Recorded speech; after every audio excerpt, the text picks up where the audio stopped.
Okay, good morning, everybody. Thank you for being here with us today. My name is Katie Earle. I'm the coordinator of the University Express program, and I work for the Erie County Department of Senior Services. And we're here virtually today with Dr. Phil Stevens, and as always, we're so happy to have him here to give his very interesting lectures for us. So thank you, Phil. Before we get to his presentation, as always, I'll do my quick little spiel because we have some new folks on here today, which is awesome. Welcome. As you heard me say, I'm recording this session and I will post it on our website in the near future. All goes as planned.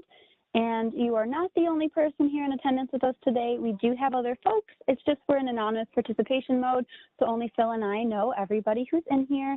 And if you are brand new, you have joined without a video of yourself showing and you're muted. It's not that you've done anything wrong. Those are just the settings that we have for our program here today.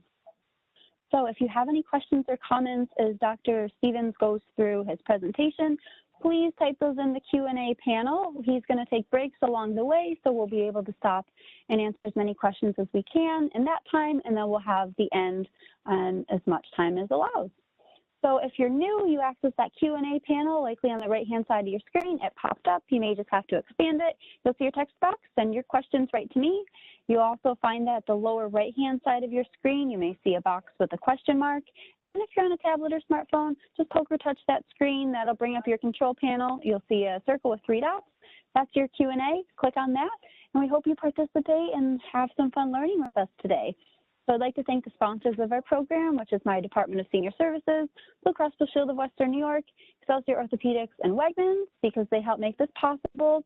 And we at Senior Services are here if you need anything. If you have questions about programs, services, or benefits, even if you're not sure where to start, please give us a call. We'll help you as best we can.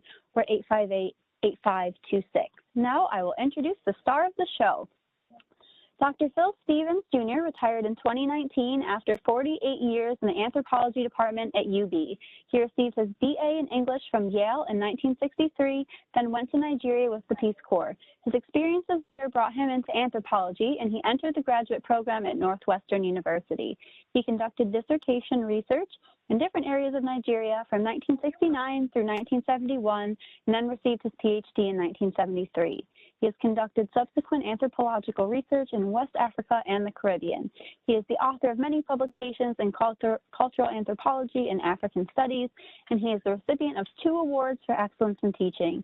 One of the most popular courses at UB was in the anthropology of magic, sorcery, and witchcraft, and he is now writing a book on that topic. Phil, thank you for being here with us today. The floor is yours.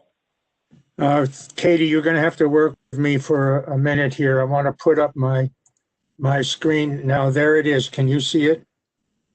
We don't see it yet, so if you just get back into your WebEx window, I'll walk you through how to share it. All right. Am I there? Are you looking at me? Yes. Perfect. So share at the bottom of your screen. Okay. And then you should see your PowerPoint. Okay. Perfect. I'm sorry we didn't do that before, but we're good to go. Yeah, I should have put it up before. There it is. Is that the way we like it? Yep, it looks perfect. Thank you. All right. I'll ask the audience to read this. If you can see the whole screen. I'm going to be talking about the folk religion, the native religion of Haiti, the nation of Haiti in the Caribbean. I have never been to Haiti. I have supervised graduate student research there. As Katie said, I was in the Peace Corps in Nigeria, and a great amount of African influence in the New World came from Nigeria as a result of the slave trade, and my interests as an anthropologist spread across the Atlantic. My parents had some property in the island of Grenada back in the 70s and 80s, and I visited them there and did some research and got interested in the Caribbean, and I got interested in transatlantic transmission of culture.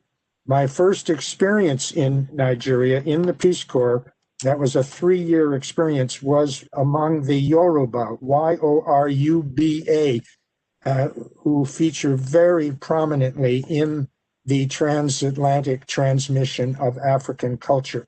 I'm just giving you a little background. I hope by now you've read my first screen here.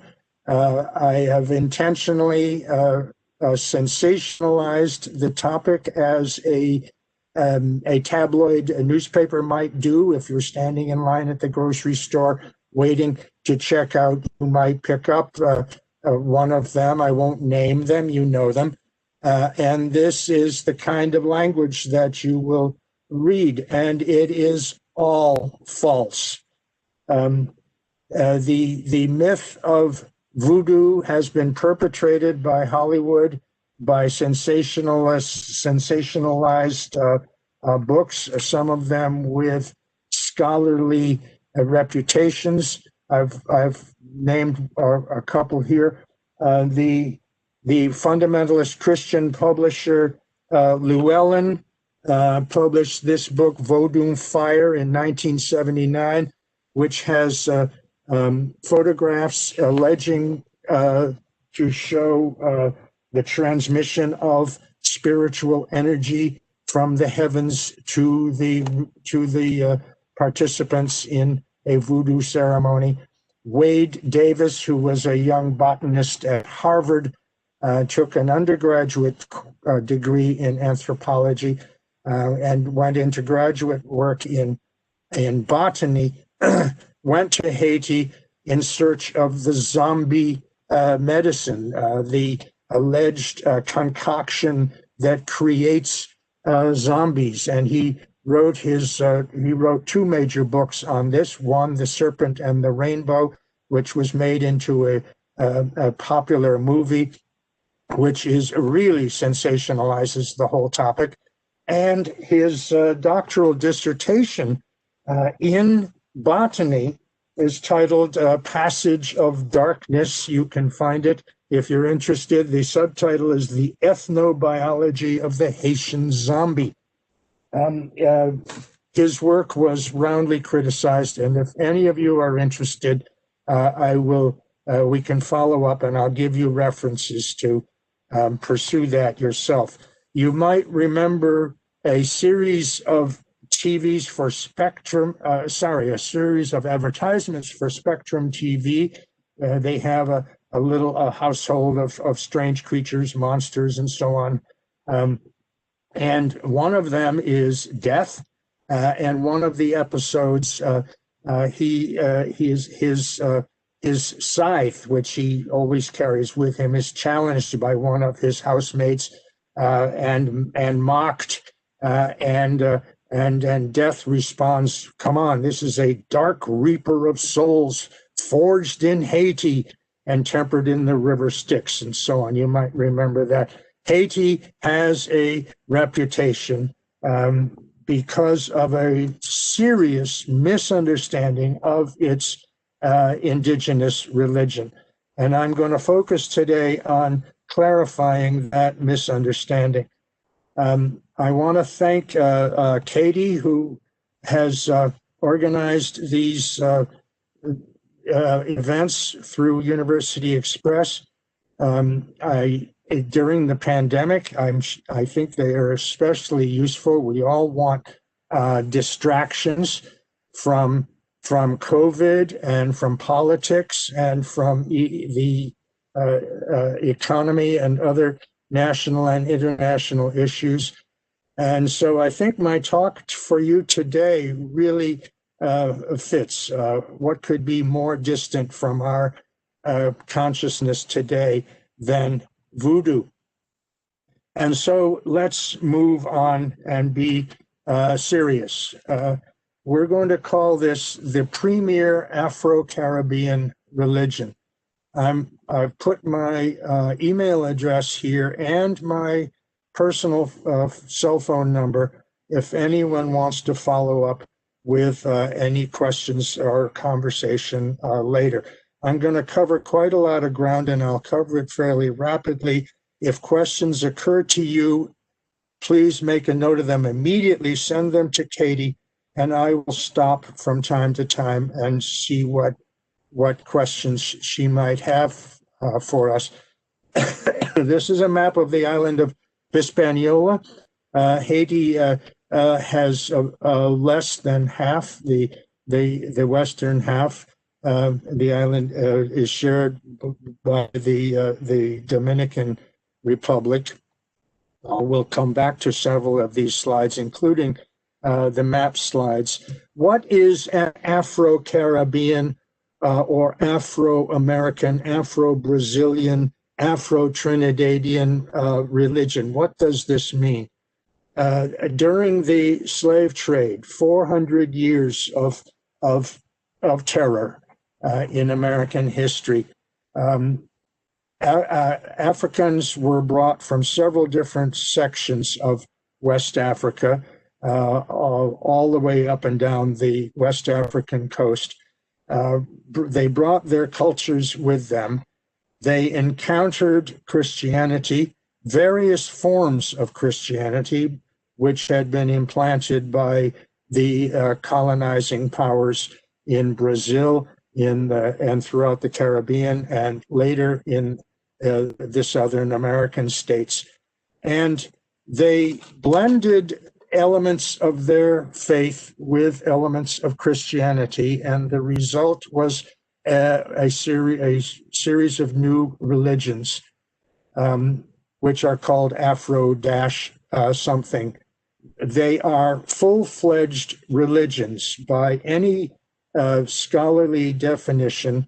A religion, a faith group is characterized, in the practices and beliefs of a faith group are characterized as a religion if they meet at least 4 criteria. They have a liturgy, they have a priesthood, or a set of ordained leaders of some sort, a permanent congregation, or a dedicated congregation, and a dedicated place of worship. Those 4 criteria designate a religion in the scantest sense, and Vodou and the others satisfy those criteria. They address God and a number of lesser deities. Their aims are the same as religious aims everywhere, to achieve comfort for themselves. Religious systems provide codes for moral guidance, for social guidance, and most, nearly all, promise some form of salvation, reward of good, and punishment for evil. Many rituals throughout the world feature an altered state of consciousness, and there are several that I'll get to in a moment. The most common form of this altered state is possession. The idea that a supernatural being enters one's body and takes possession of the body. That's where the name comes from. During that time, the time of possession, the person behaves in a variety of culturally different ways, and the process may involve the receipt of special knowledge. The spirit may, during the state of possession, the spirit may impart certain knowledge to the possessed person, who later or during the state may express that knowledge to others. The priests of the religion have learned how to do this, but in many religions, the participants also seek possession. We have to point out this is voluntary possession. It is sought, and the entry into it and the exit from it are voluntary. There is also involuntary possession, which we can talk about later. if we want to. And I will get back to some of the features of an Afro-Caribbean religion, especially Vodou, in just a moment. First, we need to look at the geography of the slave trade. It started in at least the first decade of the 16th century. The first colony of African slaves were in place in Haiti by 1505. This is remarkably early, and it may even have been earlier than that. These are the major slave routes. The infamous triangular route, ships from Europe filled up with silks and trinkets and came down the coast to various ports which had already been established, where the local coastal rulers had rounded up Africans from the hinterlands, from among their enemies, or even among their own peoples, because this was a very lucrative profession, brought them to the coast, and they were loaded on the slave ships for the infamous Middle Passage. This from Africa across the Atlantic. African slaves were crammed into these ships over a journey of some months, depending on the size of the ship and the favorability of the winds and the weather and so on. Major recipients of slaves were the coast of Brazil. The great majority of slaves in Brazil came from the Yoruba people, who are right in here. That's where I was in my first African experience. And various ports in the Caribbean. The ships would then disgorge their human cargo, fill up with rum, sugar, whatever else, and go back across the Atlantic to Europe and start the triangular route again. This is my map, an old one that I used to use in my classes, showing some of the principal African cultural influences that were brought across the Atlantic and are still discernible today. The Mande or Mandinke, Mandingo, they're the same. They are the cultural group prominent in Alex Haley's classic book and movie Roots, which had all America transfixed a few decades ago, you might remember. The Ewe from Togo brought some characteristics which are evident today in Vodou. The Fon of ancient Dahomey, which is now the People's Republic of Benin, they gave the name Vodou to the traditional religion of Haiti. I'll come back to that in a moment. Yoruba, as I said, is the dominant, by far the major African cultural influence in the New World. Here's a group you may never have heard of, the Ejagam, also called Ekoi, who are in the Niger Delta. They had a system of non-phonetic writing long before Europeans came to Africa. And some of their little pictographs are evident in the spirits' signatures in Vodou. We'll get to that shortly. And my label Congo here, pointing to roughly where Angola is, embraces a number of little kingdoms which are found across the areas later known as the Congo, the Republic of the Congo, Democratic Congo, and Zaire, and other names.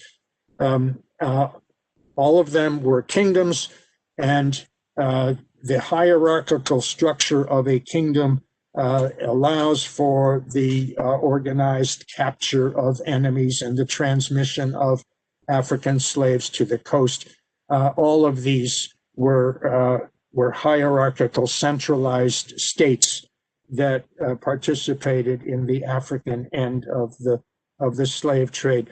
On the bottom of the map are some of the dominant Afro-Caribbean or Afro-American religious systems that resulted from this syncretism, this selective blending of African and Western traditions. I said Christian. There was also some elements of Native Indian religious systems blended into the new forms. Vodou is what we are going to be focusing on. The Santeria you may have heard of, Obia, Shango, Orisha, these names came directly from Yoruba, and Palo Mayombe, Macumba, Kwekwe, and Candomblés. The Candomblés of Brazil are widely known and written about. We may come back to this later. I also am going to make reference to New Orleans and Louisiana. So I'm showing you this map just to locate us. Here is where we are.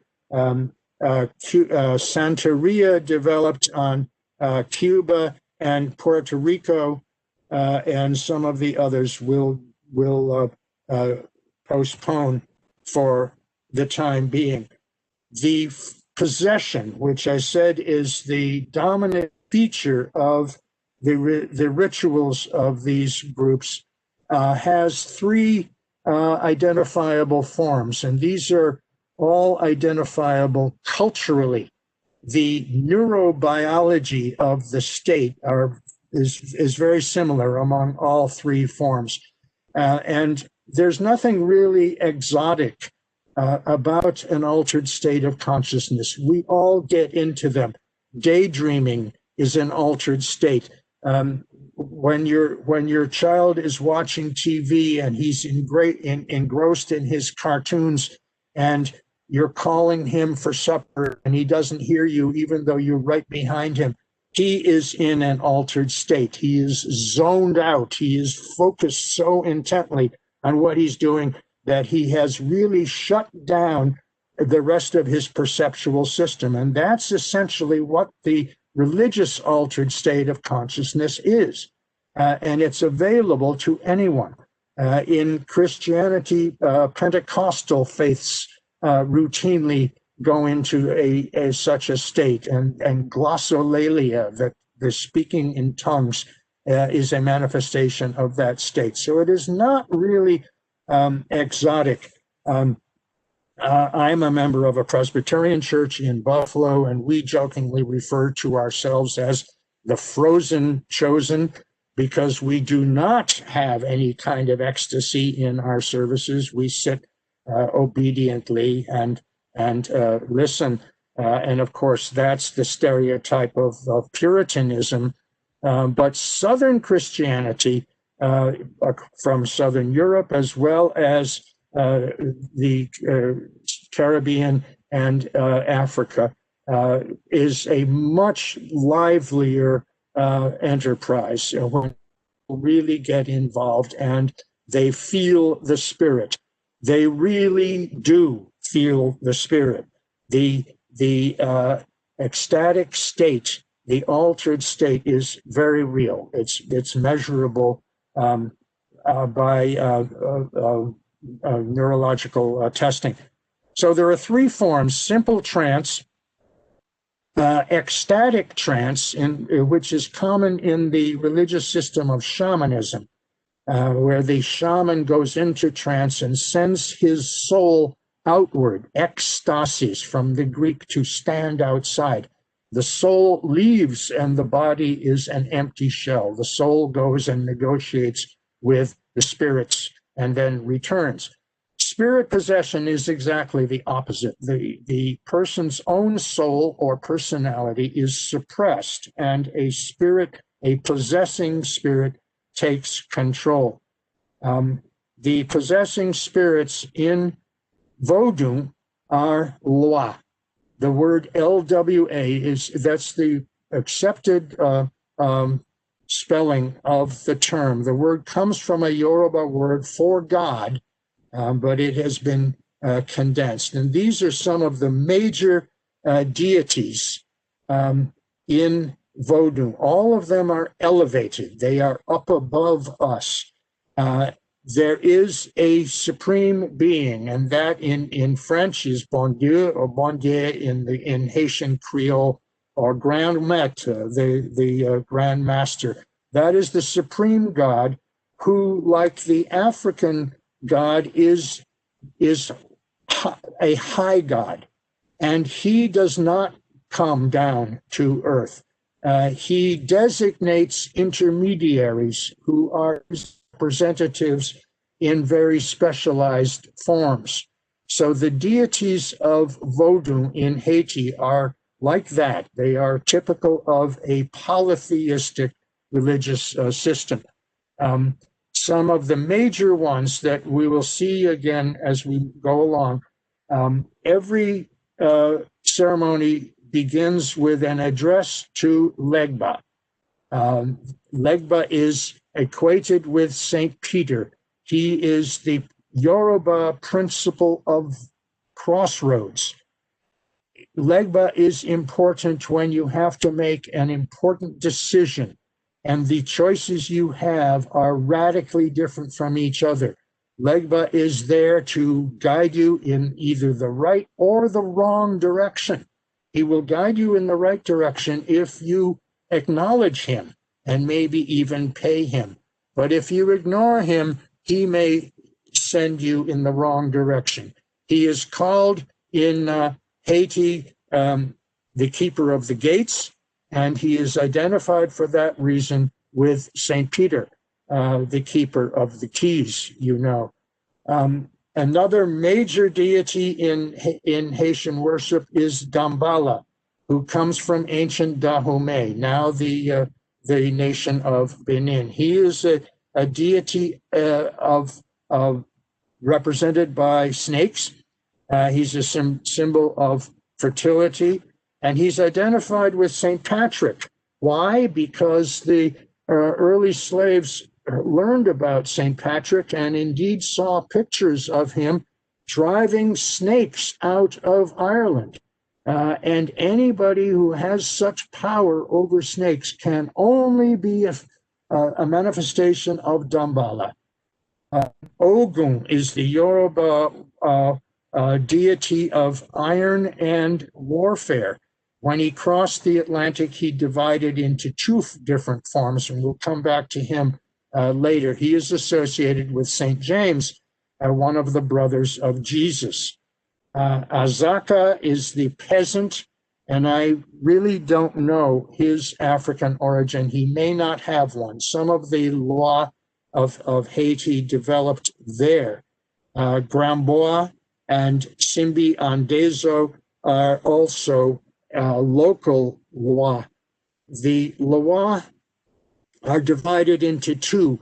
The Rado, which are the ones brought from Africa, and the Petro, who were created during the horror of the slave trade.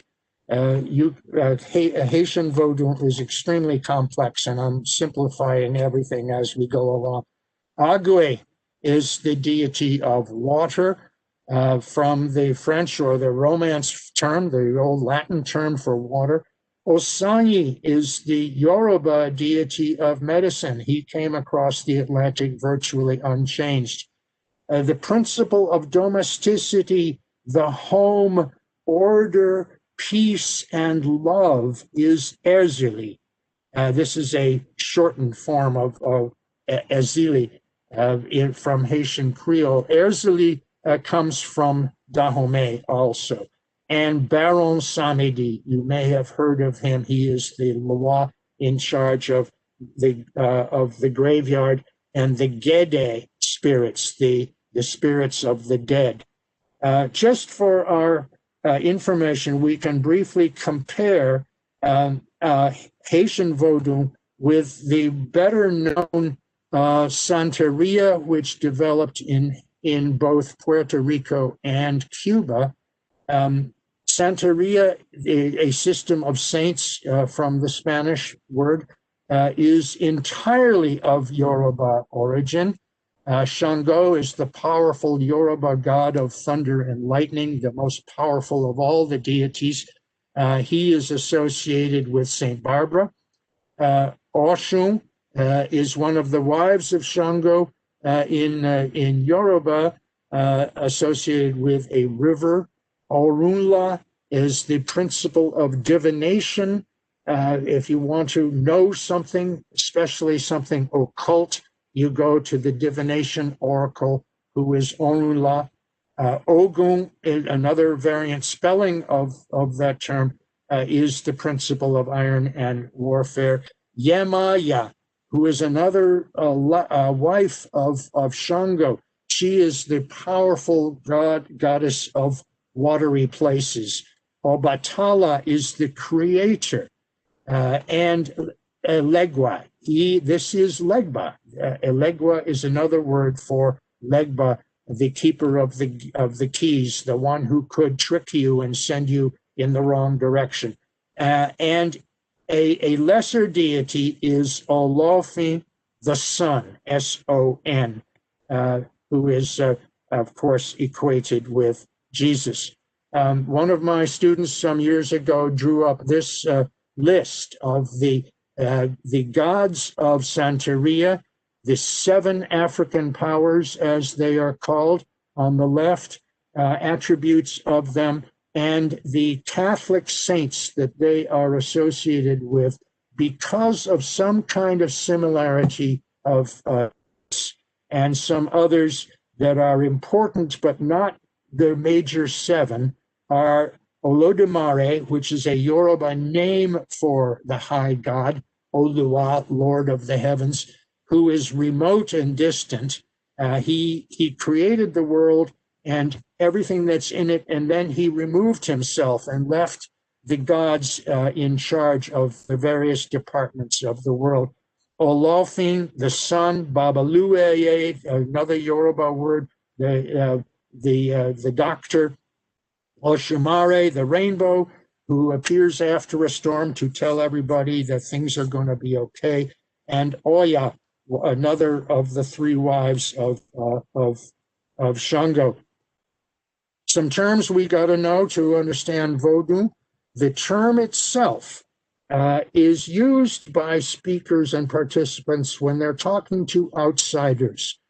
It comes from the language of the Fon people, where it has multiple meanings, but its most important meaning is a deep mystery. This is the essence of the supernatural, of what people can benefit from but cannot ever know. And the people refer to their activity in Vodou as serving the spirits. They are Vodousan, which translates as a participant in Vodou, but it means a server of the spirits. And when you're talking to another, you say, do you serve? Do you serve?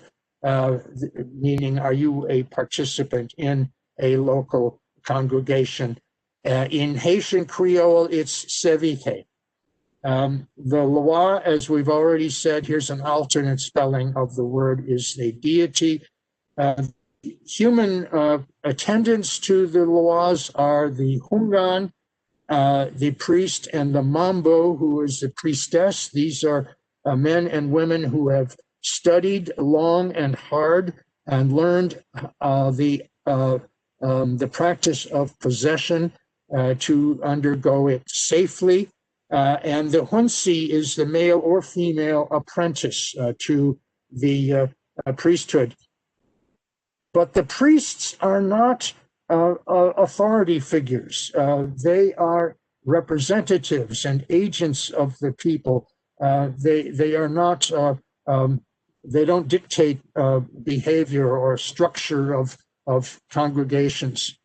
I told you about the 2 nations of Loa, the Rada and Petro.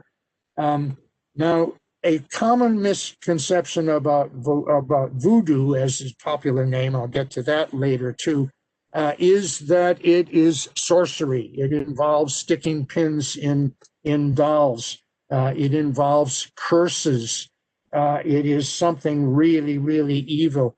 I thank my friend Rick Zotara, who a couple of days ago referred me to Marlene Dietrich's classic song, Hot Voodoo, and I recommend it to you. Go online to reference to her 1932 movie, The Blonde Venus, where she sings Hot Voodoo. And it embodies really the popular understanding of voodoo. And it appears in various forms today. Voodoo economics was a term devised by George H.W. Bush about Ronald Reagan's economic plan. And voodoo is used in a variety of misunderstood ways.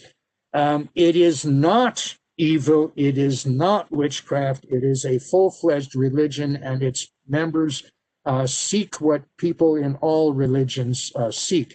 But they do recognize that there is evil outside. And one of the functions of the religion is to protect people from the Bokor.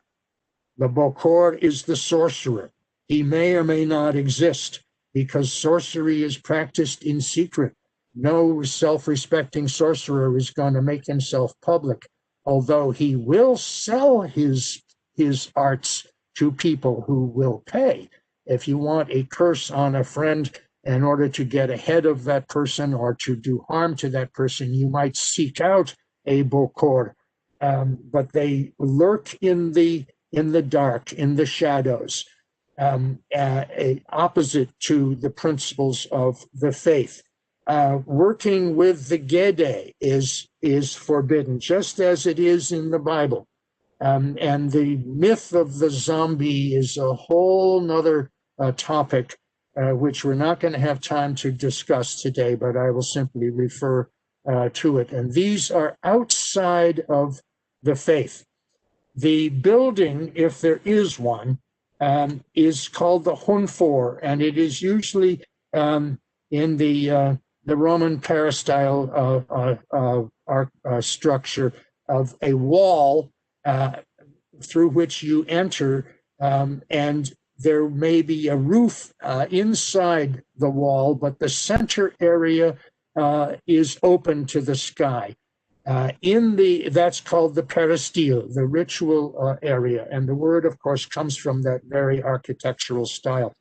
In the center of the ritual area, a pole, like a solid pole, not as big as a telephone pole, but a pole which extends to at least the level of the roof around the outer walls, or a little bit higher. This is the channel through which the spirits descend and ascend again. A ritual begins with the drawing of a veve, V-E-V-E, which is a signature of the loa which the people want to invoke in that particular ritual. They want to call down one of the, or several actually are called down during a ritual, but a specific person or group of people may want to consult with a particular deity, and they will signal that deity by drawing its signature on the floor, on the ground. Participants, as I said, are voodoo saints or voodooists. And I'm going to stop here for a moment and see if Katie has received any questions. Yeah, Phil, yes. First, we'll start with a comment. Normally, possession has very negative connotations, but here it almost sounds positive. That's my point. That's exactly my point. Vodou, as it was called in Haiti, Vodou. Voodoo is a term that developed later, as I will indicate, is a religion, and it does for its practitioners what all religions do for their practitioners, be it Christianity, Islam, Judaism, or any other. Okay, thanks, Phil. I'm going to apologize in advance for likely mispronouncing this. Ogun, warrior of Loa of metal, St. James, the brother of Jesus. Is this a biological brother of Jesus or just a friend from a larger family member?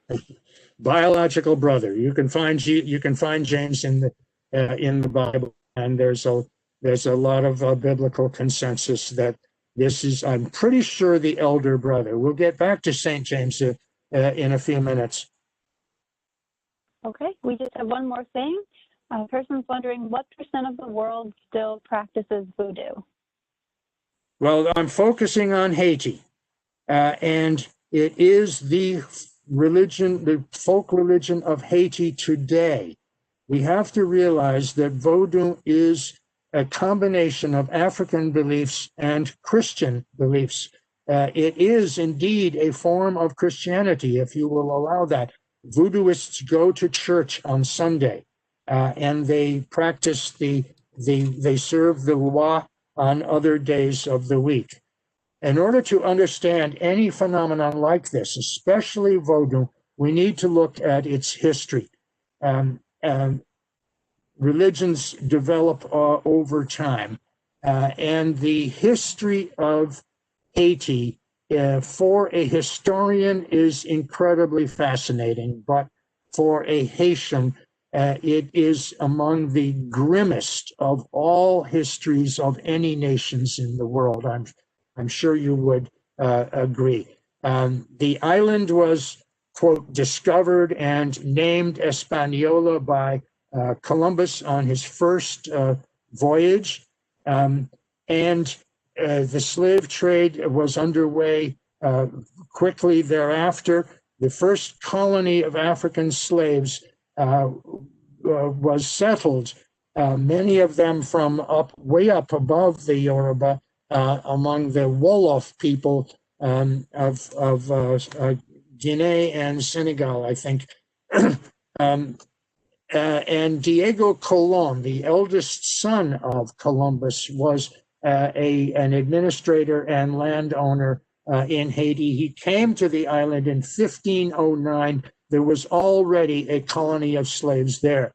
There was a history of slave revolts. The first major one took place during Diego's time there. He had a large sugar plantation, and the Wolof people revolted in the years 1521 to 22. In 1625, there was this famous French-Spanish dispute over the island, which went on throughout that entire century. Spain ceded the western end of the island to France, and it became known as Saint-Domingue. The single most important of all the terrible events in Haitian history, the single most important, and I have put it in heavy boldface, is the Code Noir of Louis XIV. You know, the Sun King of Versailles, the one who gave his name to Louisiana. This is Louis XIV. He instituted the most severe black code. There were several black codes in the Caribbean for the control of and restriction of the slaves. The slave populations were huge, far, far more than the administration, 10, 20, 100 times more perhaps. And they were a group of Africans speaking in different languages, which the administrators did not understand. The potential for violence, for rebellion was strong, and code noirs were established throughout the areas of slavery to guard against any possible insurrection. By the 18th century, Haiti was the Pearl of the Antilles, as it was called, and it was home to 500,000 African slaves. the number of plantation owners and government administrators was tiny, tiny. And so the Black Code was a severe restriction of the rights and practices of slaves. It has 60 articles in it. You can find it online. If you just look up Black Code or Code Noir of Louis XIV, English translation is what you want. There are rules about religion. The first item is that Jews are to be removed. The Jewish faith is not allowed in Saint-Domingue. All Jews are to be expelled. All slaves must be baptized in the Roman Catholic Church. No other religion will be recognized nor allowed. Any other religion, if practiced, is punishable. Slaves who practiced any of their African faiths were subject to 3 levels of punishment. The first offense was a severe whipping. The second offense was cutting off of ears or tongue and branding of the fleur-de-lis with a hot iron. The third offense was execution. It's all there. Only Catholic marriages would be recognized.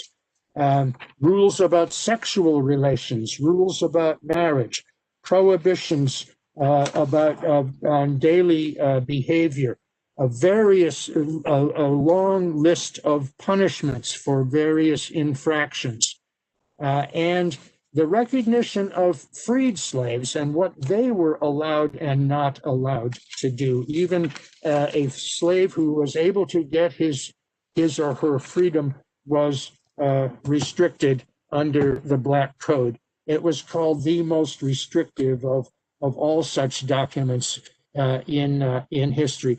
This lasted for more than a century. It, in fact, was on the books through the 19th century into, I think, 1860s or something like that. But it was in force until 1804. 1804 was an important date. School children learn about the Louisiana Purchase, which opened up huge tracts of land in America, which needed slaves, and the port of New Orleans was open to Caribbean slaves, and Vodou entered into New Orleans and spread throughout the southern states as voodoo and hoodoo and conjure and mojo and a number of variant forms of African-based supernatural systems, mostly systems of magic. And I can talk about that later if you'd like privately. But the Code Noir shut down Vodou and African expressions so completely for more than a whole century that the whole legend of voodoo developed during this time. When any organization becomes secret, when any organization becomes exclusive, stories about it develop outside. And those stories take common forms around the world.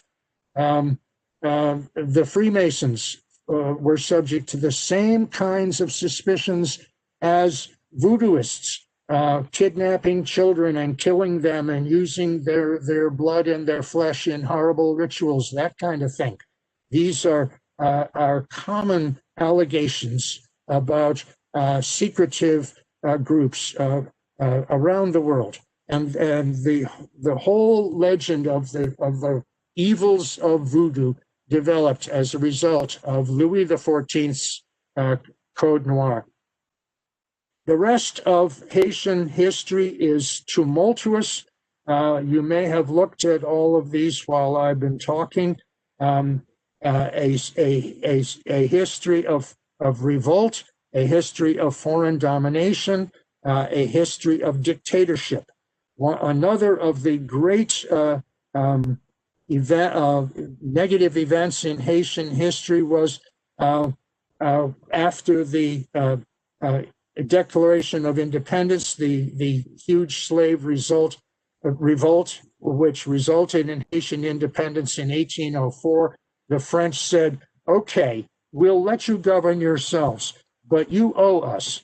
We have expended a great deal of money for you, and you represented for us a huge investment, and you're going to pay back that investment. And the French blockaded Haiti for decades against the repayment of the debt that France said Haiti owed in return for their pulling out and allowing Haiti to govern itself. And the dictatorship of the Duvaliers is infamous. Papa Doc Duvalier, you might remember, had a gang of thugs who operated at night, who were called the Tonton Macoute, and they allowed the same kinds of stories to develop about their supernatural powers, and the people were terrified. Throughout this history of hardship, one of the grimmest histories, I dare say, in the world, and Haiti is demonstrably the poorest country, at least in the Western Hemisphere, Vodou has the most powerful function of comfort. It provides respite, and the state of possession and the belief that a spirit has entered your body and is refreshing you. This has invaluable benefit for the people. I've listed a website here, which is far too long for you to copy, but you can learn about more about the history of Haiti. This is a copy of one of the editions of the Code Noir, just for your information. I'm going to move along again. I realize that I'm going to run out of time. I want to show you some specific pictures of Haitian, of Vodou worship, and some of the elements that came directly from some of these African cultures that we've already mentioned. I'm going to stop here again and ask if Katie has any questions up to this point. We have a question and a comment. The question is, did the slave owners and government officials try to suppress these religions? I know we touched on it, but maybe there's anything else you want to say? Yeah, and they had the authority of Louis XIV, the King of France.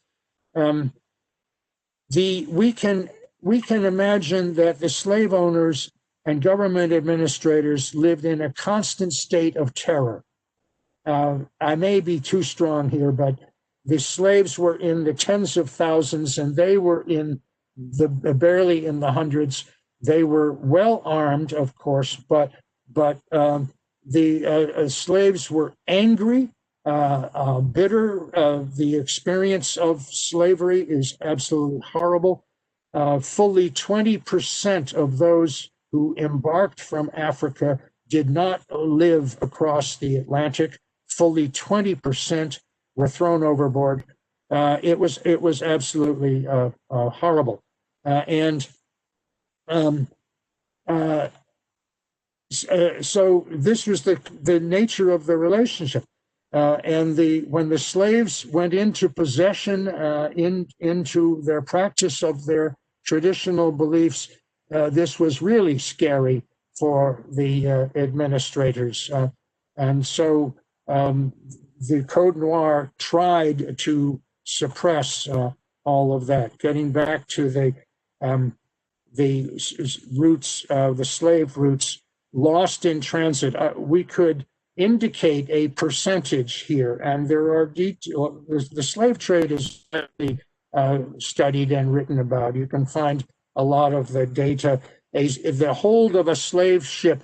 This is probably a little bit romanticized. These people have room to move around.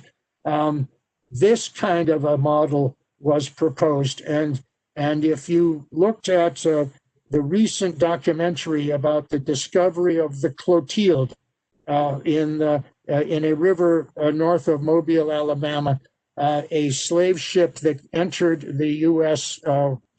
Some decades after the slave trade had been abolished. You will see that ship modeled this construction. Several decks with slaves lashed to spend their entire voyage prone like this. This was a horrible, horrible experience, and the legacy of slavery was long-lived in the minds of their families and their descendants. In Congo, in the traditional cultures of the Congo, there was a cross. It was an equilateral, if that's the right word, cross, unlike the Christian cross, in which the crossbars are higher up on the vertical pole. The Congo cross, as it has been called, represented the cosmos, the upper world and the lower world, and the terrestrial dimensions. The Congo cross came in the minds of slaves from Congo, and when the Christian cross was encountered, the two blended. And the Congo cross, here I was going to show you some specific African nations, but I better move along. The Christian, the blending of the two crosses formed a basis for some of these veve, the signatures of the Loa. I'm showing you this one first. Even though Simbi Andesio is a local deity, he did not come from Africa. The components of his signature did come from Africa. This cross motif is modeled after the Congo cosmogram, as Robert Farris Thompson of Yale has called it, the representation of the cosmos. And these squiggles and curlicues and cross-hatchings all came from the Niger Delta cultures of the Ejagam or Ekoi, and they have been studied, and they are called Nsibidi, N-S-I-B-I-D-I,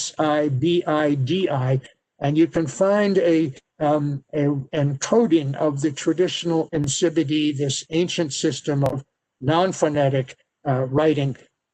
Robert Thompson's book, Flash of the Spirit, will give you some guides to it. And you also might notice as we go along, Vodou is extremely flexible, and it changes over time. It adopts new elements and fades out old elements. We're going to look at some of the veve for some of the major deities. Legba, the trickster, the principle of the crossroads. One variation on his veve is the Congo cross, with these various elements from the Ejagam, most of which have been lost in their meaning. It's possible that some of the Hungans of Port-au-Prince and other Haitian towns will know what they mean. But look at the new elements. Is this emblem familiar to you? It is a stylized version of the symbol of the Masons, the square and calipers. The Masons were, and still are, of course, a powerful group, and they are a secret group. And their logo embodies some of their power and their secrecy. You'll see some veve with the Star of David. The Jewish presence was very important in the Caribbean, but of course the anti-Jewish sentiment of 17th century France permeated the Black Code. Legba was a young stud, a virile, sexual fellow in Yoruba, the horrors of the slave trade aged him. And when he got to Haiti, he was an old man and he had to walk with a cane. And so the veve of Legba shows a cane. This is meant to be Legba's cane. This is the handle of it. The rest is just a decoration. These are some statues of Legba in Yoruba. The protuberance from his head represents the erect phallus, signifying Eshu's aggressive sexuality. But as I said, when he gets to Haiti, he is weakened and aged. Ogun divided into two forms as he crossed the Atlantic, one for iron and one for militancy. This is Ogun Ferraille, from the French word for iron. And look at the new elements here. The G comes from the symbol for masonry. The calipers and square surround a G for God, the geometer, the great designer of the cosmos. But here, the Star of David has the G in it, and the emblem of the Masons has the F for Ferraille, for Ogun Ferraille. And Ogun Badagry is the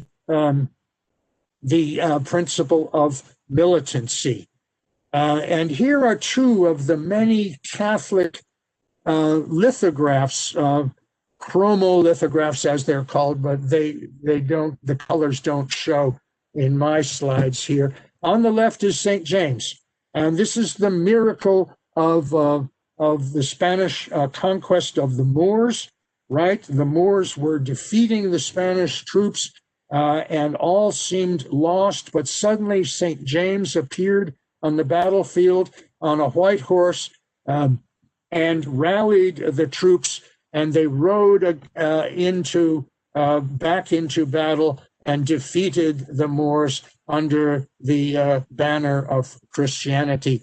And St. James became associated with Ogun Ferraille or Ogun Badagry, whichever one, and they vary in different parts of Haiti. And here is one you'll recognize, an old man with a beard pointing with his right hand. The right hand is the powerful hand. The left hand is the unclean hand, pointing with his right hand at the edge of the sea, and the snakes are obeying him. That could only be Gambala, the serpent deity. Gambala has several veve. Here's one. Gambala's favorite food is an egg, and so an egg is pictured on his veve. There's the Star of David again with the G in the center of it, a representation of the Masonic emblem on the side. Another veve for Gambala, showing two snakes coiled around or about to coil around the poto mitan, the central post, the ritual post. This is a veve similar, but the snake here comes from Yoruba, and it's associated with Osanyin, who is the god of medicine. And the snake associated with Osanyin came from, not to, but from the European caduceus, which is the symbol of medicine in Western cultures, right? The little staff with the snakes entwined around it. That was not traditional Yoruba, but it's an example of the flexibility of Haitian voodoo. Another veve for Grambois Ile. The poto mitan can be a tree. It can be an object of nature. In the smaller villages in Haiti, where the voodooists may lack their own structure, they can go out into the woods and celebrate. I'm going to move along. This is Erzulie, the goddess of love and domesticity.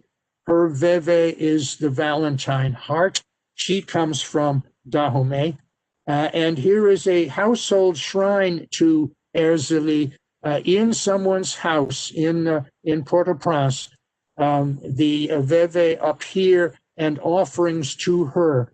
And you'll see the Christian cross is prominent because Vodou and Christianity have blended. And she likes sweet things. She likes cakes and sweet liquors. And Gede, the veve for the Loa Baron Samedi, who is the master of the graveyard, the master of the Gede. The Congo cross is evident, and if you go to New Orleans or into the Caribbean, you will see the graves marked with this equilateral cross, which is a blend of the Congo element and the Christian cross. And the crossbones, the grave diggers' tools are all part of the veve for the dead. A folk painting of Baron Samedi, who is the Loa in charge of the dead, and a priest for Baron Samedi, the human liaison between people and the dead. Depiction of a Haitian graveyard. If you've been to New Orleans, you'll know that the water table is low and graves are elevated above the ground. So are they in many Haitian towns. And the myth of the zombie, which is a whole nother story. The word for zombie comes directly from Africa, from one of the Congo languages. Zombie is a generic term for a spirit. It is the root term for the Haitian zombie, for the southern Jumbi. You may have heard of the Jumbi spirits, and the Gombe, the famous Gombe dancers of Bermuda share the same etymology. The word zombie is the root for several different terms with African ancestry. I'm probably going to have to stop because of the time. The rest of my slides show elements of Vodou worship, which is a joyous occasion, celebrating the spirits, inviting the spirits to enter the body of the supplicant. This man is being possessed and he's being restrained by his friends because a possessed person may not be in full control of his physiology. He may fall and hurt himself. Kissing the ground. Pope John Paul, which pope was it, in 1983, visited Haiti. And the story is, although there are no pictures of this, so it may have been a folk story, when he descended from his airplane in Port-au-Prince, he knelt and kissed the ground, and the people were delighted.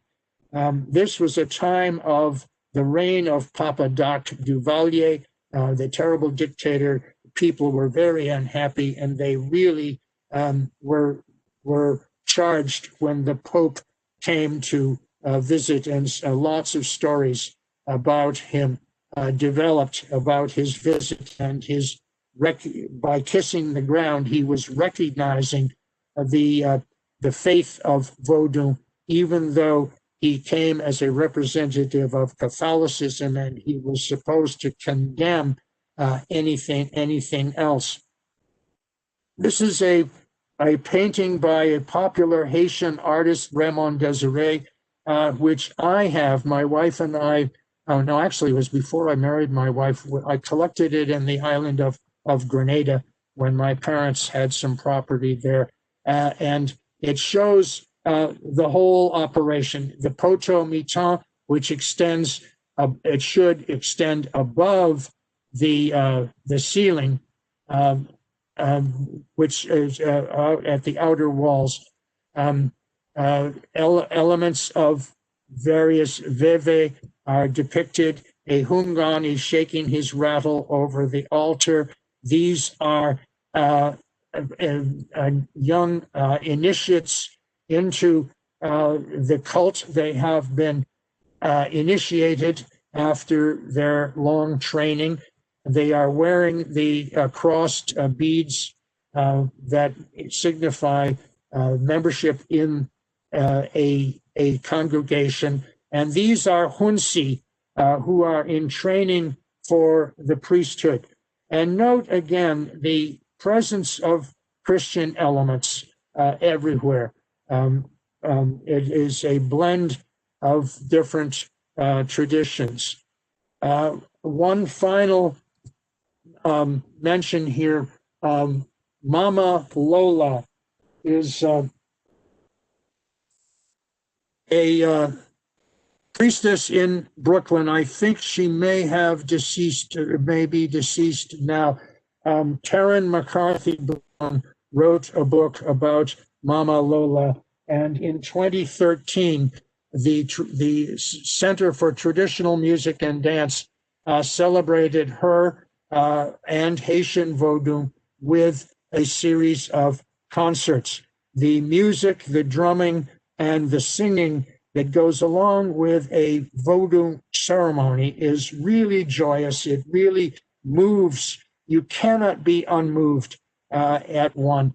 And I would recommend to any of you, if you get the chance, to see a film by Karen Kramer, Kramer, called Legacy of the Spirits, which features Voodoo in New York City.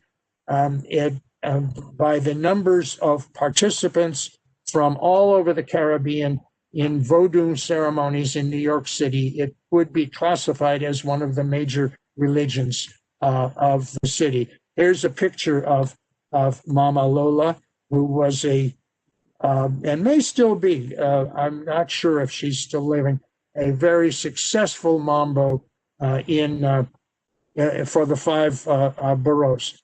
And that film was made in 1985. It should be available through various distributors and possibly online by now. I urge you, if you get a chance, to look at it. It depicts Voodoo ceremonies in New York held in various people's apartments. And it has interviews with various participants about what their faith means to them, how it invigorates them, how it refreshes them, and gives them the will and the power to continue at a time of a situation of adversity. Here's a source for p.com. I think you can find it there, and it may be free. I recommend it strongly. That's the end, Katie. Do you have more questions? Thank you, Phil. Yes, we have quite a few, actually. Is it okay if I get started? Yeah. Okay, wonderful. So as always, thank you for such a well-researched presentation. What was your question? What should I do? So I can have you stop sharing. I'll take that away, so then you'll be big. How's that sound? Okay.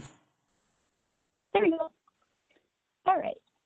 So the first thing I'm seeing is actually a comment. It says, we met a successful business owner in New Orleans who told us that she practiced Voodoo, and told us that for her, it was about the magic and the plants. The magic and the what? The plants, like flowers and plants. I don't know what that means. When probably largely because of the Code Noir in Haiti, in Saint-Domingue, as it was called then, the slave trade, the Caribbean slave trade was slowed down, and there was a strict prohibition against slaves from Haiti. But with the Louisiana Purchase of 1804, the need for slaves intensified, and the port was opened, and slaves came in from Haiti, and the process of change into Voodoo developed at that time. And Voodoo, which is a twist on Vodou, became largely a magical system. If you look at books by Robert Tallant, he wrote a biography of Marie Laveau, the famous voodoo queen of New Orleans. The study of New Orleans voodoo and of the manifestations of voodoo throughout the southern states is a whole separate thing, and I cannot get into it today. But I visited New Orleans for an academic conference in the 1990s, and I went to some practitioners, and I interviewed a couple of people who advertised themselves as voodoo priests and priestesses. And I went to the grave of Marie Laveau at St. Louis Cemetery No. 1. It's quite a different system. The idea of Dambala and serpent worship has developed. I'm sorry. I'm blanking on the name of that African-American woman, anthropologist. Come on. She wrote a book which includes Zora Neale Hurston in her book called Mules and Men. Can you see me? I don't see anybody anymore. Katie, are you there? I see you. Yeah. Okay. Well, I don't know what happened, but I don't see you or myself. Zora Neale Hurston, can you get me back to a picture? I'm wondering if, are you just seeing your PowerPoint right now? No, I'm not in anything right now. Yeah, there's my PowerPoint. Oh, there we are. I'm sorry. There we are. And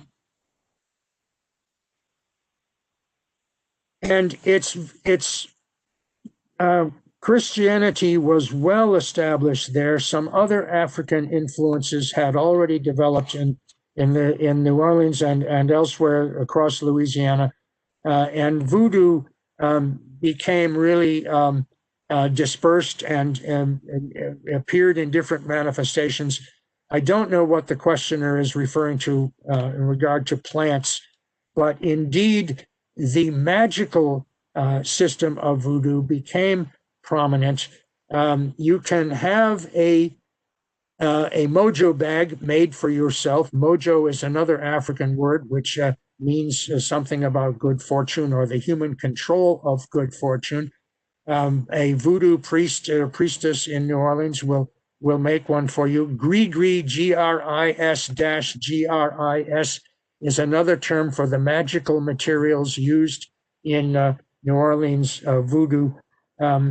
So it's a complex system, far more than we can do justice to here. Let's go to another question, Katie. Well, actually, so that person put back in and they said the woman would create compounds using compound plants to affect change. The woman would. There's a whole pharmacopoeia of plants and roots and extracts known to magical people throughout the South. They go by different names. Hoodoo, Hoodoo, is a variant on the same thing, and one of the most common of these plants is St. John's wort, also called black cohosh. There are a number of medicinal plants and magical plants which are used in these individual prescriptions that voodoo practitioners can make for you. To get a mojo bag made for yourself will cost you a lot of money, maybe $60 to $100, maybe even more today. I can't say any more. Let's move on. Any other questions? Okay. Oh, yes, we do. So this person says, it sounds like Haiti's religion is the major reason for being the poorest country in the world. Why? Is it because of lack of education? Would you ask the question again, please? Of course. It says, it sounds like Haiti's religion is the major reason for being the poorest country in the world. Why? Is it because of lack of education? No. I must have misrepresented my main points. I really can't respond to that. The religion developed over decades, we should say even over centuries. The poverty and oppression in Haiti is relieved by the participation in Vodou. The people feel better after participating in it. They were descended from slaves. They were kept impoverished first by France and later by other foreign dominating cultures, including the US, and then by dictators, Trujillo, who slaughtered Haitians in his dictatorship in the Dominican Republic, and a succession of Haitian dictators, the most infamous of which are the Duvaliers, Papa Doc and Baby Doc Duvalier, who were finally exiled. It baffles me that question could suggest that the poverty and misery of Haiti is a result of the religion. I just don't know how to respond to that. Haitians are also good Christians, and if anyone sees a conflict there, then we need to start all over again. Christianity is the faith of Europeans. Sunday is the Europeans' holy day, and we will do deference to their interpretation of the gods on Sunday. But for the rest of the week, we will recognize our sides of the gods, the African sides of the hundreds of gods who are there for us if we serve them. Vodou has been really the salvation of Haitians' souls through their miserable history. If you look at a satellite picture of the island of Hispaniola taken in daylight, you will see that the western portion, which is Haiti, is brown. The eastern portion, nearly 2/3 of the island, is green. That's the Dominican Republic. Haitians are so poor, they have denuded their island. They have used most of the trees for timber and firewood, making of charcoal. Their land is mountainous. It is arid. There are few fertile areas. It is an impoverished nation, and its poverty was created by and maintained by this external domination, and the Haitians are. I didn't mention earthquakes. That was on my list of events in Haitian history. They have experienced many destructive earthquakes. So I'm going to stop there. I'm sorry for that question. Do you have another one, Katie? A couple more, Phil. Is that all right? Sure. Okay. This one is, if the realm of the supernatural is beyond human familiarity, how did the knowledge of the various deities and their characteristics come to humans with such degrees of specificity? Humans like order and categorization, but how were they able to do this with the unseen world? Again, Vodou is a blend of two, actually many more than two traditions. Christianity was very well developed and very well described, and Catholicism is a system of specialized saints. Many of the saints of the Catholic Church have special duties. African religions were polytheistic. They all had a supreme being, but they all had a large pantheon of specialized deities with whom the people could directly communicate. These specialized deities had their own attributes, their own likes and dislikes, their own favorite behaviors, foods, colors, and so on. They came across the Atlantic from many different African cultures in the minds of the slaves. When they came to Haiti, they encountered French Catholicism. In Puerto Rico and in Brazil, they encountered different forms of Catholicism with emphasizing different saints. And so the emerging blends of specific deities were different in those different locations. But the likes and dislikes of the saints were well known. The likes and dislikes of the African gods, which blended with the saints, were well known. And the composites formed the Loa.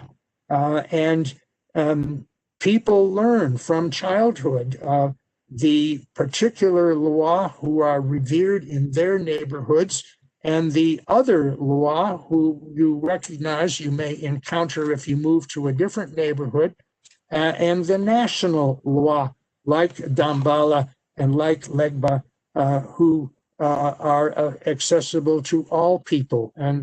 And children growing up learn, just as Christian children or Jewish children learn their own heritage as they grow up. And adult participants in these religious faiths are as knowledgeable as they themselves have come to be. The priests who have studied the cult have more knowledge, and of course that's why they're there, to answer questions from those who want to know. I hope I've gotten at the question. Maybe that questioner can signal you if he or she is satisfied or wants me to go on. In the meantime, is there another, Katie? Were you reared as Presbyterian, or did you choose this religion as a result of all your study of anthropology? Oh, neither. Actually, yes, my mother was Presbyterian. My father was Congregationalist, and we were raised first in an Episcopal church because that was nearby, and we joined a Congregational church later. After I moved to Buffalo in the 1970s, I became affiliated with the Presbyterian church that I'm a member of now. They welcomed me as an anthropologist. It's a very liberal, progressive church. And my respect for religion was enhanced both through my membership in a Christian church and my role as an anthropologist.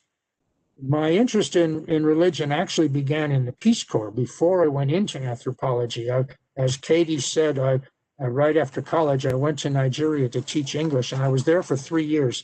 And I was impressed by a number of aspects of the local faith. And that was part of the reasons I went into anthropology. So neither one is causal. Both are kind of coterminous and coevolutionary.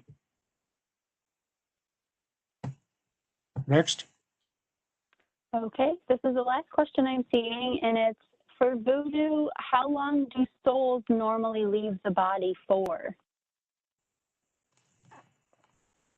In the state of possession in Vodou, the soul does not leave the body. The soul is repressed, and the body is filled with the invading spirit, the entering, the possessing spirit.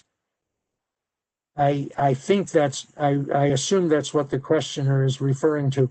I spoke of shamanism, the widespread religious systems of the northern latitudes, so through the Americas and across northern Asia, they have the phenomenon of the shaman, who is a religious practitioner who works through the principle of ecstasy. His soul, his or her, women can be shamans too, leaves the body. But in the case of spirit possession, the soul of the individual is suppressed. It's repressed, I guess, by the entering spirit. And usually in voluntary possession, the people know the characteristics of the possessing spirit, and the possessed person will behave according to those characteristics. People possessed by Gambala will be fed boiled eggs during their possession, because Gambala likes eggs. People possessed by Legba will be unable to walk without assistance because they are old and feeble, and unless they have a cane, like that. I hope that answers the question. Do you have any others, Katie? I'm not seeing any others. There were a couple things that you touched on. For example, do they practice voodoo while practicing other European religions, which you mentioned? Do you have anything else to add to that? I'm sorry, would you say it again? Yep. Do they practice voodoo while also practicing any other European origin religions? Yeah, I don't think the question means European origin, but voodoo is Christianity. That's a blasphemous, heretical statement, but it is true. Voodooists consider themselves Christians, but they consider themselves complete Christians. European Christians are incomplete because they have only the European side of the gods.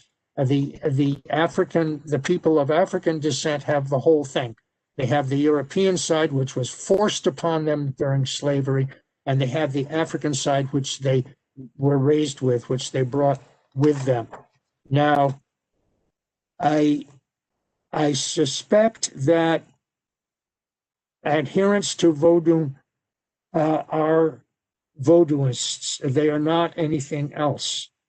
I can only guess here whether they practice any other religion at the same time.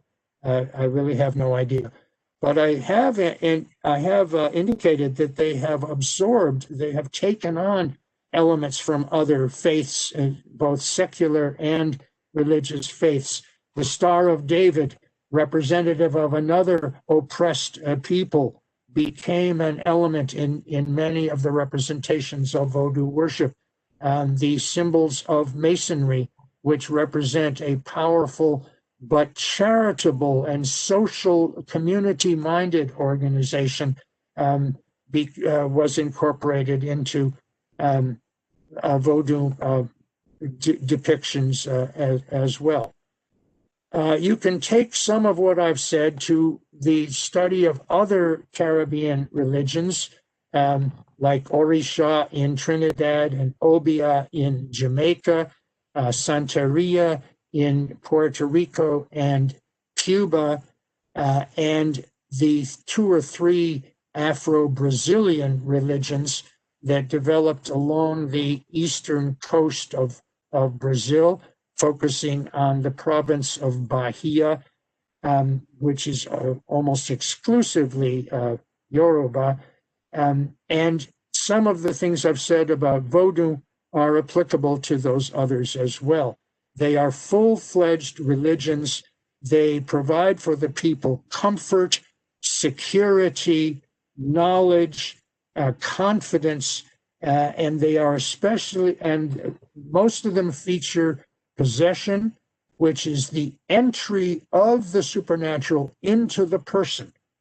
That's a really empowering experience. Most Northern Christians worship God from the pews, and God is remote.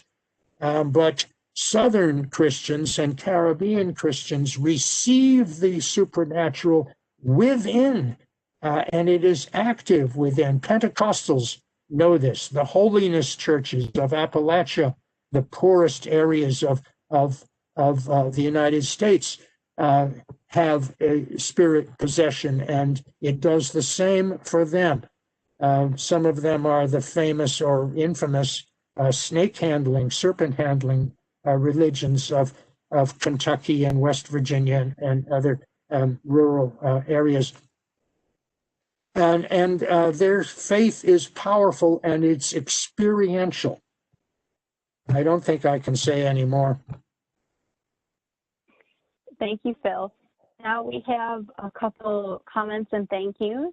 So we have, what a fascinating presentation. Took a cultural anthropology class from you in the early 70s. You were still interesting to listen to after all these years. Thank you. Then we have, thank you both for your excellent work doing this presentation. And then very well done, opens a whole new dimension for me of the religions discussed. That was my aim. Voodoo is one of the most misunderstood concepts in Western culture. And we all have lots of enforced idle time, and I thought it was a good time to try to elucidate and clarify some of the misconceptions of this very strong, very important system of religious faith in the Caribbean. And I apologize to those for whom or to whom my presentation was confusing. Some of the questions that came out suggested that I didn't do a very good job of explication. But there is a huge literature on both on American Voodoo and Haitian Vodou, and I urge you to seek it out. You can start with Wikipedia. They have some pretty good essays on Voodoo, and you'll find a confirmation of much of what I've said here today.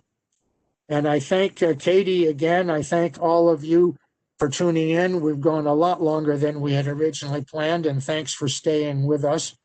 And I published my email address for you, pstevens@buffalo.edu, if you'd like to ask any further questions. And I thank you again, Katie, for your patience.